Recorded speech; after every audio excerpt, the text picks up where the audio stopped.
এই রমজানে একটি নামাজের কথা বলবো, শত কষ্ট হলেও এই নামাজটা আপনি ছাড়বেন না, একবার হলেও এই নামাজটা আপনি পড়বেন। নবীজি এই নামাজের এত গুরুত্ব দিতেন, নবীজি বলেছেন জীবনে একবার হলেও তুমি নামাজটা পড়বে।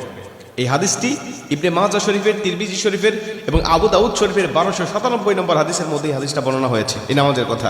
নবীজি তার চাচা আব্বাস রাদিয়াল্লাহু তাআলা আনহুকে ডাক দিয়ে বলছেন, চাচা আমি আপনাকে এমন একটি নামাজের কথা বলছি, এই নামাজটা আপনি প্রতিদিন একবার হলেও আপনি আদায় করবেন। চাচা যদি প্রতিদিন সম্ভব না হয়, অন্তত সপ্তাহে একবার হলেও আপনি নামাজটা পড়বেন। যদি সপ্তাহে সম্ভব না হয়, তাহলে আপনি মাসে অন্তত একবার এই নামাজটা আদায় করবেন। চাচা যদি মাসেও আপনার পক্ষে কষ্টকর হয়ে যায়, বছরে একবার পড়বেন। যদি বছরেও না পারেন, জীবদ্দশায় অন্তত একবার হলেও নামাজটা পড়বেন। কারণ এই নামাজটা এত পাওয়ারফুল নামাজ।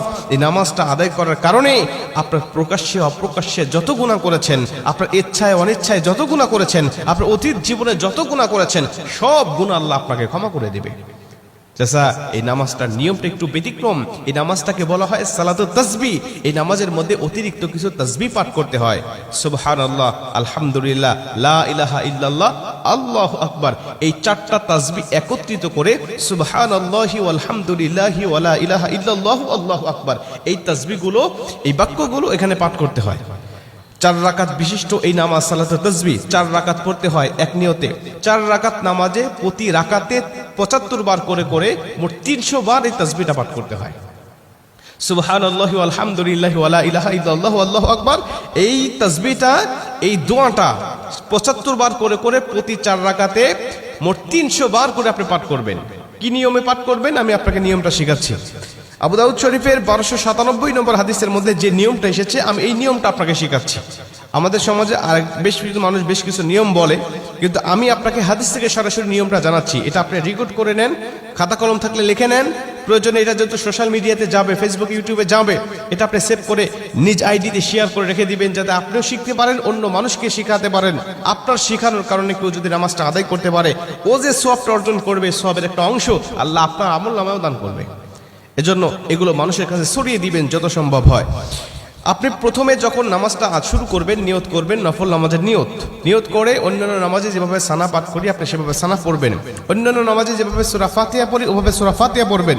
অন্যান্য নামাজে সূরা ফাতিহার পরে যেভাবে সূরা মিলান ওইভাবে সূরা মিলাবেন। সূরা মিলানোর পরে রুকুতে যাবার আগে দাঁড়ানো অবস্থায় আপনি 15 বার এই তাসবিহটা পাঠ করবেন। সুবহানাল্লাহি ওয়াল হামদুলিল্লাহি ওয়া লা ইলাহা ইল্লাল্লাহু আল্লাহু আকবার। এই তাসবিহটা পাঠ করলেন 15 বার। 15 বার পাঠ করার পর আপনি রুকুতে চলে গেলেন। রুকুতে গিয়ে রুকুর যে তাসবিহটা আছে, তাসবিহটা পাঠ করার পরে সুবহান রাব্বিল আযীম বলার পরে আপনি এই তাসবিহটা আবার পাঠ করবেন 10 বার। সুবহানাল্লাহি ওয়াল হামদুলিল্লাহি ওয়া লা ইলাহা ইল্লাল্লাহু আল্লাহু আকবার। এই 15 বার আর 10 বার 25 বার। এরপরে আপনি রুকু থেকে উঠে দাঁড়ালেন, দাঁড়ানোর অবস্থায় আপনি আবারও 10 বার পাঠ করবেন। তাহলে হলো 10 আর 25 35 বার। এরপরে আপনি রুকুতে চলে যাবেন। রুকুতে গিয়ে রুকুর তাসবিহটা পাঠ করার পরে আবারও পড়বেন 10 বার। এই হলো 35 আর 10 45 বার। এরপরে আপনি রুকু থেকে আবার উঠে বসে পড়লেন। বসার পরে আপনি আবার পড়বেন 10 বার। 45 আর 10 55 বার। এরপরে আপনি আবার রুকুতে চলে যাবেন। রুকুতে গিয়ে রুকুর তাসবিহ পাঠ করার পরে আবার পড়বেন 10 বার। এই হলো 10 আর 55 65 বার।